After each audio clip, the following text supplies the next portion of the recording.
whether you're moving out for the first time or just switched to solo living, maybe after a divorce, or just decided you wanted to take a break from the world and got your own apartment and you're living by yourself now, I have a few tips that I'm sure will make your life a little bit easier. So let's dive in. Tip number one is to embrace the adjustment period.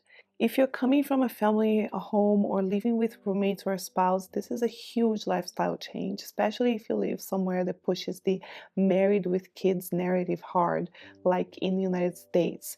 But it's okay to feel a little bit lost at first, and things are going to get better and better and better the more you adjust to this new life.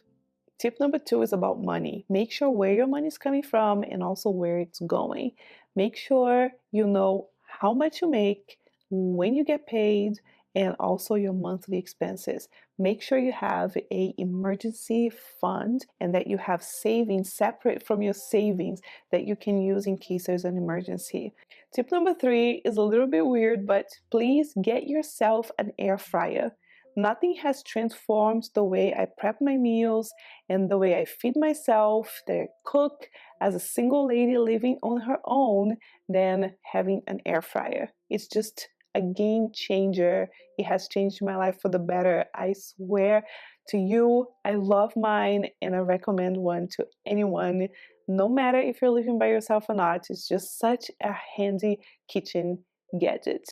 Tip number four is also related to meal prepping, and that is to never cook just one portion. If you're going to make anything, bake anything that you can save in the fridge, please just make a bunch that will last for like another 3 or 4 days.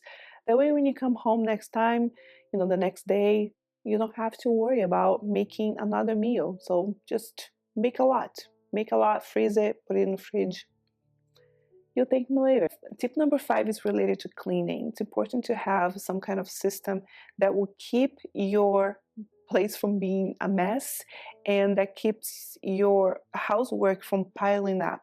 And basically what I'm trying to say is try not to turn house chores into a big snowball that gets bigger and bigger and bigger.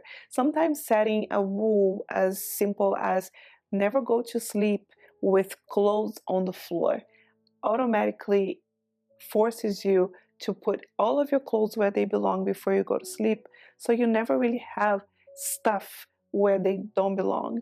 Tip number six is still related to cleaning, and that is to clean as you go.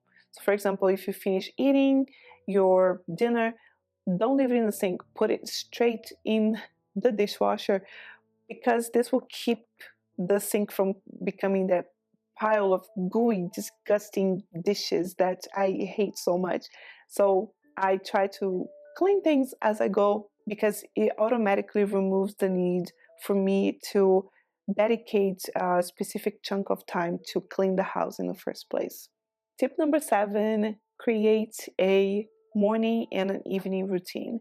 The reason why I think those two are very important is because they work as a team, in tandem, because your morning is only as good as your evening routine is. For example, I like to go to sleep knowing exactly what I'm going to do first thing when I wake up in the morning. I leave my matcha latte ready in the fridge because I drink a iced matcha latte no matter the season every single morning. I don't like to make the matcha latte in the morning. I like to leave it ready in the fridge the night before. So that is part of my evening routine. Another thing I do as well is I like to leave my clothes that I'm going to wear in the morning already laid out before I go to sleep, so that I don't have to make these micro decisions in the morning when I could be dedicating that time, which to me is so precious because you just woke up with a fresh mind.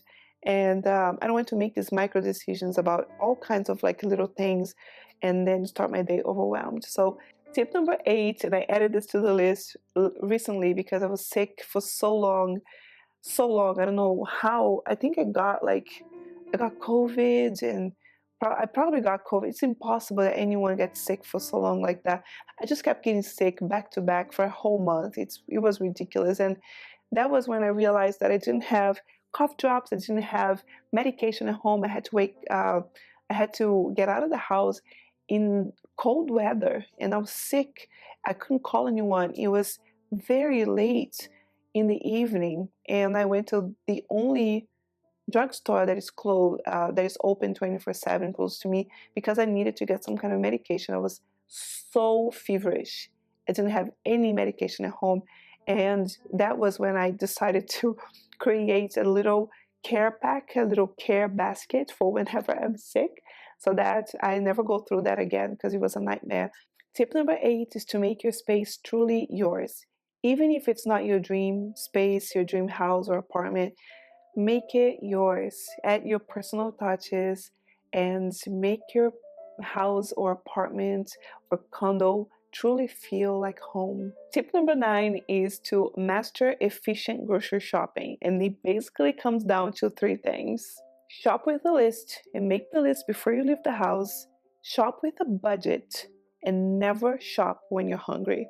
Tip number 11 is to not become a hermit. I know it's so tempting to stay home in your little cocoon and never want to get out. I know a lot of people do that. I have definitely done that. After the quarantine was over, I got so used to being home all the time that I became kind of a hermit, and I didn't want to get out of the house. And I don't recommend that, because it's not good for your mental health. So make sure you keep your connections, you keep cultivating your friendships, and make sure you get out of the house. Go to the gym, go to the movies, even if by yourself. Try to socialize, make friends, have your friends over. It's so important to stay connected when you live by yourself. Tip number 12 is to start journaling. There's nothing more calming than writing your feelings when you're feeling whatever it is that you're feeling. A journal never judges you. Journaling is a habit that I have developed that has truly transformed my life. Tip number 13 is to declutter often. Oh, better than that, I would say don't buy stuff just for the sake of buying stuff. Like, be aware that you have a budget now, you live solo, and you have to take care of your finances. So try not to throw your money in the trash can by buying stuff you know you don't need. And if you do, make sure to declutter regularly, because you don't want to be dedicating your time to maintaining stuff. Tip 14 is embrace secondhand shopping. I have saved so much money with shopping secondhand clothes, shopping secondhand shoes, shopping secondhand furniture. This thing over here, I don't know if you guys can see, my easel. I bought this used from a thrift store. A lot of the stuff that you see there in the back is all used stuff. That lamp over there, thrift store. um, that frame over there, also thrift store. I always look at thrift stores before I buy something new. Saves a lot of money. Tip 15 is, of course, to put your bills on autopay and make sure you have money there for when the companies try to take the money from you, because it's very important that you don't forget to pay your bills on time. Yeah, you need to protect your credit. Make sure you're in a good place financially. So make sure to pay your bills on time. Tip 17 is to learn to be independent and handy.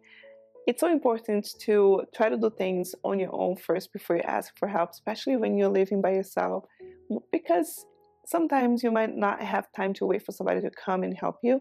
So, for example, the other day I had some paint peeling from my ceiling over there. So I Googled on YouTube how to fix uh, peeling paint from drywall, and it's impossible not to come across some kind of free information online these days. So you can learn anything online. Try to be handy, self-sufficient as much as you can. I'm not saying that you have to be an island and that you should stop asking for help, because it's important to know when to ask for help. But at the same time, don't be so helpless to the point of not even trying.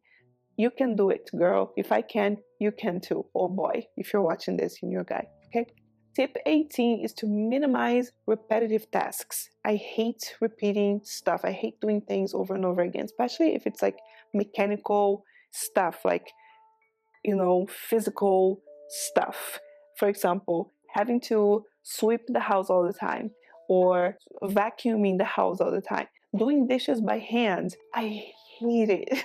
The more you find shortcuts to minimize repetitiveness, the better your life will be, really. So try to find little shortcuts that will minimize repetitive tasks.